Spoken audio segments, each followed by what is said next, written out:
So now in this video we will discuss rules for the image formation in the spherical mirror. ठीक है, तो यहाँ पर हम spherical mirror के जो rules हैं image formation के लिए उसे हम पढ़ेंगे. तो अगर आप देखेंगे कॉन्केव मिरर और कॉन्वेक्स मिरर में किस तरीके से हम इमेज फॉर्मेशन के रूल्स को फॉलो करके हम इमेज फॉर्मेशन कर सकते हैं. तो कुछ 4 रूल्स हैं जो हमें पता होने चाहिए. ठीक है बेटा, ओके. Yes sir. तो पहला रूल देखिए इसमें क्या है. जब हमारा प्रिंसिपल एक्सिस है, जब उसके पैरेलल कोई लाइट आएगी तो किससे पास होगी? वो फोकस से. ठीक है, फोकस. अगर यहाँ पर आपका फोकस है तो फोकस से पास होगी. ये पहला रूल है. जो भी लाइट आपकी प्रिंसिपल एक्सिस के पैरेलल जा रही है किससे पास होगी? फोकस से. Okay, this is the centre of curvature, this is focus. अब इसमें देखो कॉन्वेक्स, अभी हमने यहाँ पे पॉलिश सरफेस और रिफ्लेक्शन सरफेस यहाँ मेंशन नहीं किया है, बट सपोज कि ये कॉन्वेक्स मिरर है, इधर साइड जो हम बना रहे हैं. तो कॉन्वेक्स मिरर के अंदर अगर हमारे प्रिंसिपल एक्सिस से पैरेलल, प्रिंसिपल एक्सिस के पैरेलल अगर कोई लाइट जाती है तो क्या होगा? It will try to pass from the focus. यहाँ इसका फोकस इधर होगा क्योंकि इसका कर्व राइट साइड है, तो इसका फोकस कहाँ होगा? इधर, इस साइड में. ठीक है, तो लाइट कैसे जाएगी? डाइवर्स हो जाएगी. लाइट एक्चुअल में डाइवर्स हो जाएगी, लेकिन हमें क्या लगेगा? फोकस से आ रही है लाइट. ठीक है. दूसरा रूल क्या है हमारा? ठीक है, श्योर है? Yes sir. क्लियर? यस. दूसरा रूल हमारा क्या है? अगर कोई लाइट हमारी फोकस से पास हो रही है तो कैसे पास, कहाँ कैसे जाएगी? फोकस से अगर कोई लाइट पास हो रही है कॉन्केव मिरर के अंदर तो वो जाएगी पैरेलल. ये हमारा सेकंड रूल है. ठीक है, this is our second rule. This is our second rule. Okay, next. अगर यहाँ भी आप अगर फोकस से पास होती है सपोज करो, तब क्या होगा? अब इसका फोकस, जो हमारा कॉन्वेक्स मिरर है उसका फोकस राइट साइड है क्योंकि ये रिफ्लेक्टिंग राइट साइड से है और पॉलिश यहाँ से है. तो क्या होगा? अगर वो लाइट हमारी फोकस से पास होना था, इसे कहाँ से पास होना था? फोकस से. तो क्या होगा? रूल हमारा सीन रहेगा, फोकस से पास होने वाली लाइट कहाँ से जाएगी? पैरेलल. तो अगेन ये कहाँ जाएगी? पैरेलल जाएगी.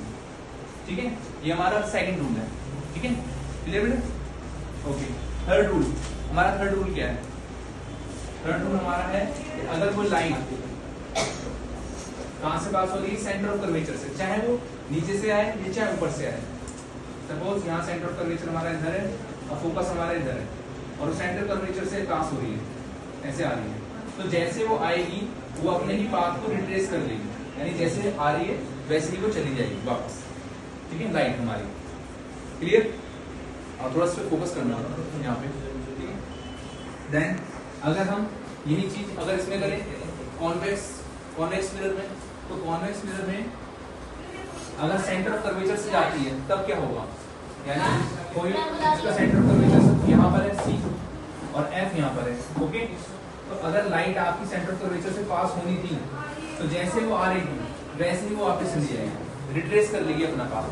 ठीक है बेटा? ओके, श्योर है? Yes sir. ठीक है. अब हमारा लास्ट क्या है? इसमें कोई डाउट नहीं इधर?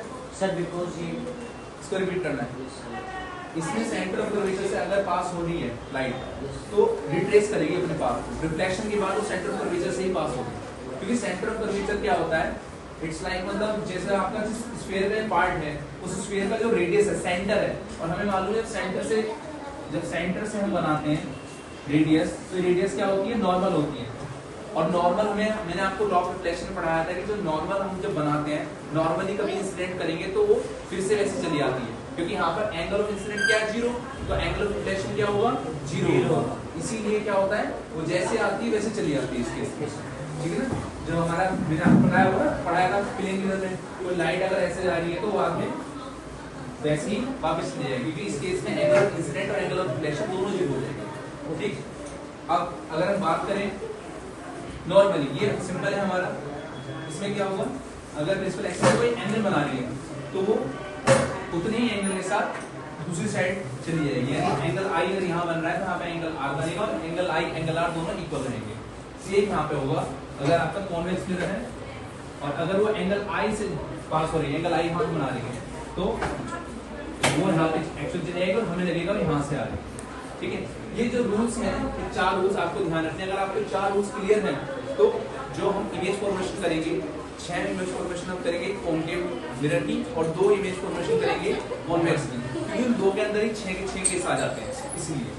ठीक है, आप अगर इन चारों की आप प्रैक्टिस करके आएंगे, चारों को याद कर लेंगे और आपको फिर ध्यान रहेगा तो आप बिना मिरर फॉर्मूले के भी 6 की 6 कॉनकेव की और 2 कॉन्वेक्स दोनों की आप इमेज फॉर्मेशन कर पाओगे। क्लियर है? Thank you.